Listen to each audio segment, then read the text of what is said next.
这个亲爹真是操蛋，竟把金刚钻对准了儿子脑门疯狂输出。男孩挣扎着苦苦哀求，可对方却满眼决绝，不为所动。而男人如此泯灭人性的禽兽行为，竟是为了保护家中的女保姆。故事还要从2天前说起，继母生下了一个女娃，父亲不忍妻子操劳，就请来了性感保姆照顾小宝宝。没想到对方却是个神出鬼没的诡异女子。自打她来了以后，家里就怪事不断。深夜，小帅被监控警报吵醒，拿起手机仔细一看，竟然有个女人来到了妹妹房间。他轻声走到房间查看，里面一如往常，并无异样。那为何手机上的监控画面里会有其他身影呢？为了一探虚实，他直接将监控取了下来，并对着靠椅步步逼近。就在他即将看清对方真面目时，妹妹传来一声啼哭。小帅扭头看去，却发现妹妹消失不见，只有一只黑鬼手在床边左右徘徊。突然，半人半鸟的女保姆乍现眼前，小帅被吓坏，赶紧逃回了自己房间。这时外面传来异响，他爬到地上，透过缝隙看去，却被惊悚画面吓得连连后退。眼看着房门被打开，惊慌的小帅赶紧把篮球砸了过去，可听到的却是继母的尖叫声。事后，小帅向父亲解释刚才异响，还将手机上的视频监控拿出来当物证。没想到里面的陌生女人却消失的连个渣都没剩，只有地板上残留的金属腿印记清晰可见。半夜吸尘器又诡异的自动工作，小帅好奇的拔掉电源，却再次听到金属与地板的碰撞声。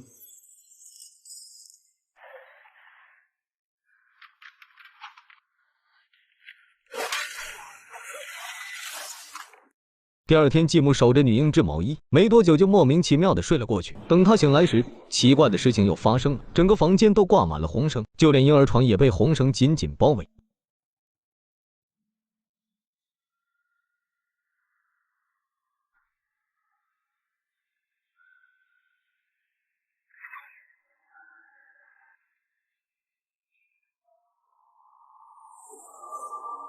等小帅来房间找妹妹时，却发现这里空空如也，就好像妹妹从来都没有存在过一样。为了弄清缘由，他第一时间找到父母解惑，可得到的结果却让他大跌眼镜。夫妻两人声称他们根本就没有女儿，一切都是男孩的臆想所致。小帅不服气的拿来妹妹奶嘴证明，可打开手掌的一瞬间，奶嘴却化为乌有。父亲以为小帅发神经，将其一顿痛扁，还将他锁进房间面壁思过。继母上前劝解丈夫放过小帅，没想到他早已被女保姆洗脑蛊惑，坚决不会放过儿子。小帅不甘心，便给邻居小美发信息求助，但对方现在也是自身难保，因为那个保姆竟然又以钢琴老师的身份堂而皇之的混进了小美家里。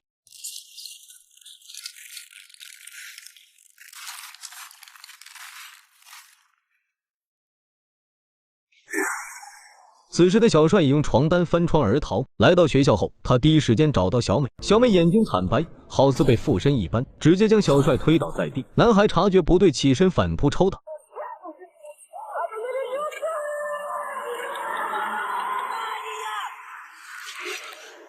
女孩这才被成功唤醒。事后，小帅又将家中怪事说出。为了弄清楚妹妹消失的真相，他们就决定去找隐居森林的怪大叔帮忙。可此时对方并不在家。在这里，小帅找到了一张保姆的照片，看来女保姆和怪大叔是同党。就在他纳闷之时，屋外突然传来动静，他们赶紧找地方躲了起来。怪大叔察觉异常，拎起棍棒防身，好在小美及时用防狼武器将其电晕。等大叔醒来，已被五花大绑。三人逼问他照片中女人的真实身份。看着忽明忽暗的灯光，男人也不再隐瞒，直接如实相告。原来那个女人是他已故的妻子，死后被恶魔教化为中式奴仆，她会变换成各种形态混进别人家里，诱拐强暴婴儿为主人续命，而被偷走小孩的父母则会被他洗脑，彻底忘记有关孩子的所有记忆。而且伴娘人可以通过电力传播自己，所以每当有孩子失踪的时候，城市里就会大面积断电。而大叔曾经就一个女儿，却在某天突然神秘失踪，事后他也忘记了有关女儿的一切。可是当他看着自己亲手做给女儿的灯笼时，记忆又慢慢的浮现出来，于是他就开始隐居森林调查此事，却始终没有找到女儿下落，也没能查出恶魔老巢在哪里。这是一个废弃发电站，引起了小帅的注意。既然怪物喜欢电流，那么很可能就藏在那里。为了救出被偷走的妹妹，小帅决定去那里一探究竟。经过一番寻找后，他们终于找到了废弃发电站。三人提心吊胆地走了进去，里面有一个神秘通道。小帅救妹心切，率先爬了进去，没想到洞的尽头早已被电缆堵死。他扒开缝隙看去，却被一道刺眼强光吸了进去。随后两个小伙伴也紧跟其后遭遇同样经历。等他们醒来后，发现自己又被送出了通道外，他们以为恶魔根本就不存在，就各自返回自己家中。然而他们不知道的是，可怕的事已经发生。小帅回家后看到继母上前打招呼，可对方却根本看不到他，还从他的身体中穿了过去。另一边的小美家里更是奇怪，海报里面的女人竟然自行动了起来。小美听到异响过去查看，却只剩下一张干净画板。一转头，一个女人爬了起来，正是海报中的那个女人。女人一个箭步就朝小美冲了上去。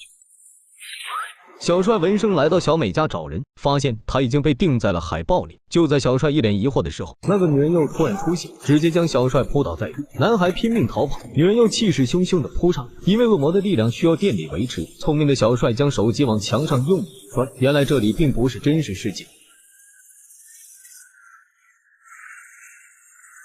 那么妹妹应该就在这个世界中，正好可以四处寻找妹妹下落。他们来到了那个怪大叔的房子里，在这里捡到了妹妹的袜子，还碰到了大叔消失的女儿。女儿还说是他把女婴从恶魔老巢带到了这里。她在这个世界已经生活了很久，也知道了很多东西。她被半鸟人抓来孝敬女巫，一旦现实世界的人完全把自己忘记，那么自己就会跟着消失。这时外面传来声响，女婴害怕的不停啼哭。女孩为了让他们脱身，自己一个人跑出去吸引半鸟人的注意。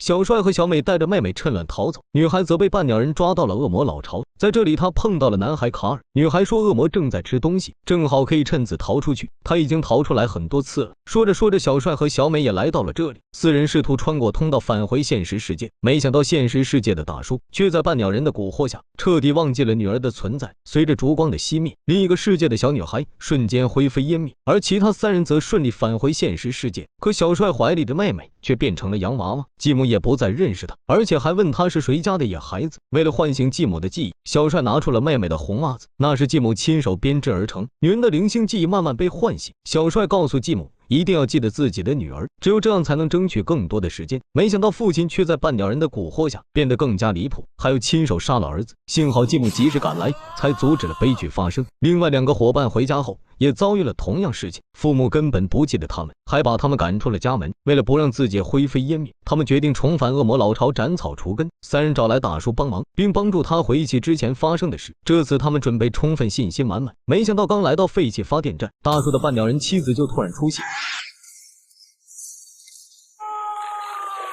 三小孩穿过通道来到了另一个地方，在这里小帅看到了自己的生母，他知道这是恶魔的幻术，并没有上套。恶魔见洗脑不成，突然大叫一声，从身体释放出无数根红绳，铺天盖地淹没了整个空间，还结成了错综复杂的绳网。几个孩子被绳网捆绑的无法挣脱，而那个恶魔也现出了真身，竟然是一只红色的毛线怪。就在这时，小帅扔出照明弹。